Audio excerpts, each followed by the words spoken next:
What if I told you that in the 14th century, the richest man in the world wasn't European or Asian, but African, and that he was so rich, his generosity triggered a currency crisis in the Middle East? His name was Mansa Musa, Emperor of Mali.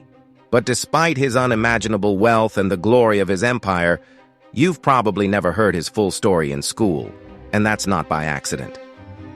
History, as told by colonizers, often hides the true magnitude of African civilizations.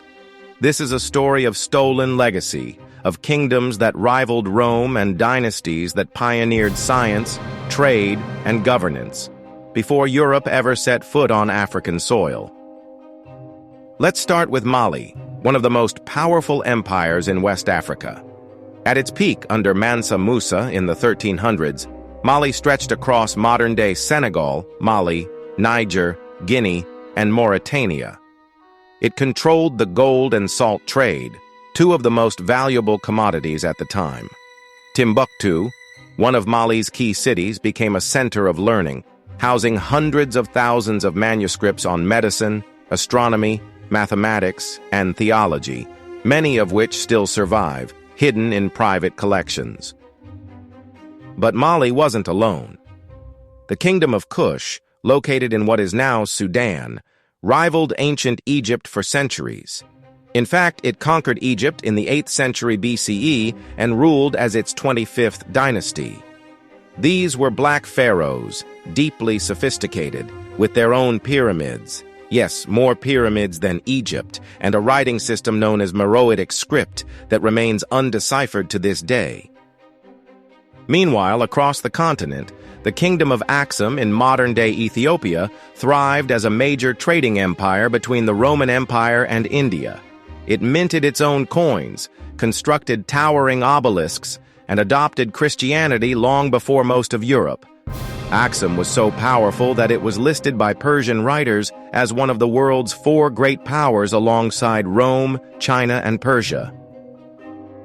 And in southern Africa, the Kingdom of Great Zimbabwe constructed massive stone cities with advanced architecture, without the use of mortar.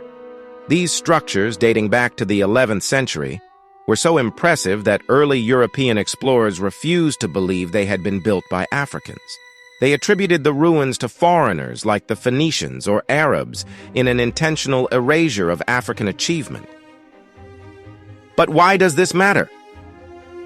Because the narrative we grow up with, of Africa being a continent that needed to be civilized, is a lie. The truth is, Africa was already thriving. Its empires were rich in culture, governance, economy, and innovation. But during colonization, European powers rewrote African history, portraying the continent as savage and backwards to justify exploitation.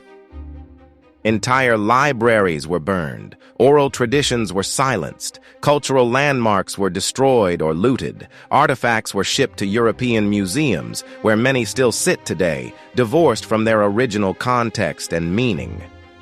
Let's not forget the Benin Empire, located in modern-day Nigeria. It was one of the oldest and most developed states in West Africa before colonial invasion. Its capital, Benin City, had complex earthworks and urban planning that astonished European visitors. The streets were lit and organized in a grid-like pattern, centuries before many European capitals adopted similar systems. When the British invaded in 1897, they razed the city to the ground and stole thousands of bronze sculptures, some of the finest in the world. Today, those same Benin bronzes are locked away in museums in London and Berlin. So why aren't these empires and innovations part of mainstream education? The answer is simple. Control the past, and you control the present. By erasing African history, colonial powers sought to erase African identity, pride, and agency. They wanted the world to see Africa only as a place of poverty and chaos, not as the cradle of civilization that it truly is. And even now this legacy continues. African history is often reduced to slavery, struggle, and corruption. But the true history, the full story, is one of royalty, invention, philosophy, art, and power. If you've made it this far, now's the time to hit subscribe. We're uncovering the truths that textbooks left out, and there's so much more history waiting to be told. Remember this: history isn't just about the past. It shapes how we see ourselves and others in the present. That's why reclaiming African history is more than an act of education. It's an act of liberation. Thanks for watching. If you learned something new today, drop a like, share this video with someone who needs to hear it, and leave a comment about which African empire you'd like us to cover next. And of course, subscribe for more untold truths from history's forgotten chapters.